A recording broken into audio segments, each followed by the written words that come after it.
So real quick, I just want to give you the outsourced workers perspective of using Basecamp and just show you how there's some differences. So let's log into Roger's Gmail account here that I had set up. And what you see here is a bunch of notifications from the Basecamp system. And they show that they're coming from John Reese because I'm the administrator, I'm the one creating all those things, and I'm the one that added all those things. Now, if any other user had created a to-do or a project or posted a message or anything else, it would show their name and that's who it would come from.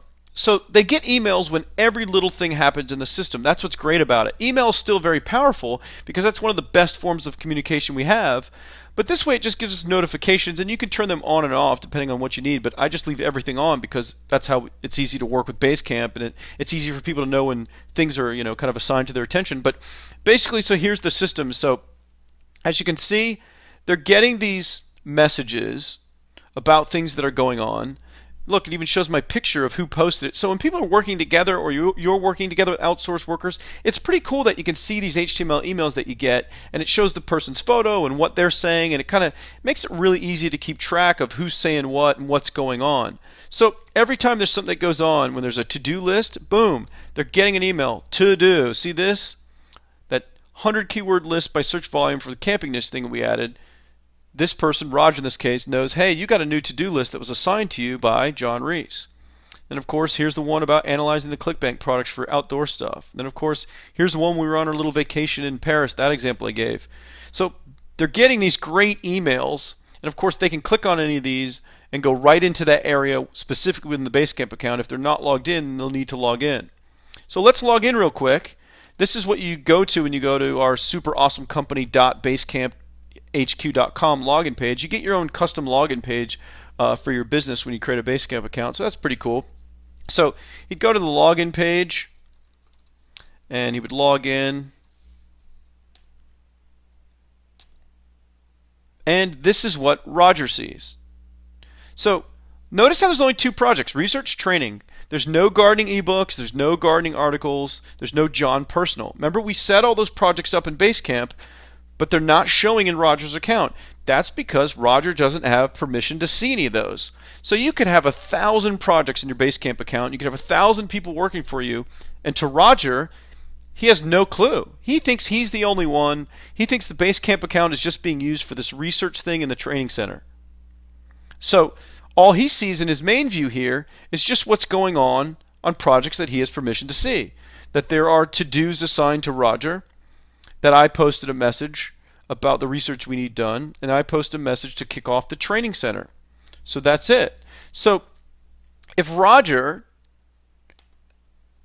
has to-dos that are assigned to him, as you can see, show items for Roger, this is where he'll see the stuff that he needs to do. Now, if he had any kind of administrator access where he could view other people's stuff, like in your main account, you can go under to-dos and you can see all the to-dos listed by each person. So here's why this is important.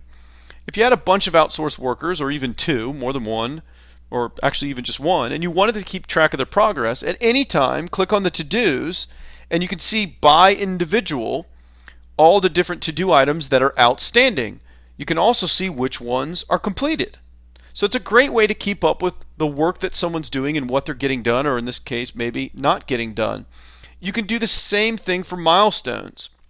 If you set up milestones, things that need to be completed by a certain date, Roger would be able to click milestones because this is his account, and he could see all the milestones that are upcoming over the next 3 months that he needs to complete and get finished. If you looked in your main master account, you'd be able to see all the milestones for all the people in the system that are working for you, and when they're getting stuff done and when they aren't, and when deadlines are being missed, so on and so forth. So it's very, very powerful. And of course, there's a little search feature that Roger could use to search across all projects. Again, only the things that he has access to. So let's say he remembers something about camping, but he doesn't remember where it is. All he has to do is a search. And here he finds two things that mention camping. The to-do item about doing the 100 keyword list for the camping niche, and also going to ClickBank and looking at products related to camping or outdoors. And this is what I love about Basecamp. It's absolutely brain dead simple, but it's incredibly powerful. There are certainly other project management services out there and different types of software that can be used to do this kind of similar stuff. But Basecamp works. It's simple, it looks good, it's easy to use. There's apps for different, phones that can access it. You can get to it from, any computer in the world that has internet access. It's fun, it's simple, it gets the job done. That's why me and my company use it. That's why we've made millions of dollars with it. Again, you may have specific needs or specific desires to manage projects in a different way. If that's the case, maybe you don't want to use Basecamp. I know some of the members in our outsourced force class here, they don't use Basecamp. They use some other things that they have found to work better for their needs. But I think most people, 99%, will be well off just using Basecamp and can make a lot of money from Basecamp before even needing anything more advanced. I don't need anything more advanced because this is good enough for what we do, and that's why we use it. So this was just giving you a quick perspective of what Roger's account looks like and what him as an outsourced worker is being exposed to.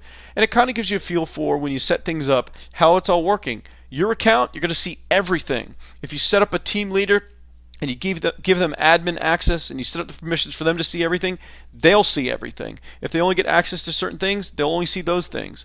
This outsourced worker, for example, when you go back to their dashboard, they only see Research and Training Center. You'll also notice in the upper right hand corner there aren't as many preferences and functions and settings. Roger just has the ability to change his info, and that's it, and sign out. He doesn't have the all people tab like you have. He doesn't have those global settings. He can't change the colors and logo and do those things.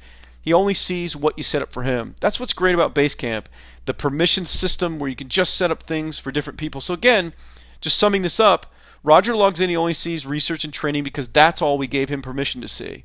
He doesn't know that we have 500 outsourced workers doing the same job he's doing right now, or that he's the only one. He has no idea how big the company is and how many people are in it, or who's working on what, unless we give him access to see it. So again, Basecamp is awesome. It's very, very powerful.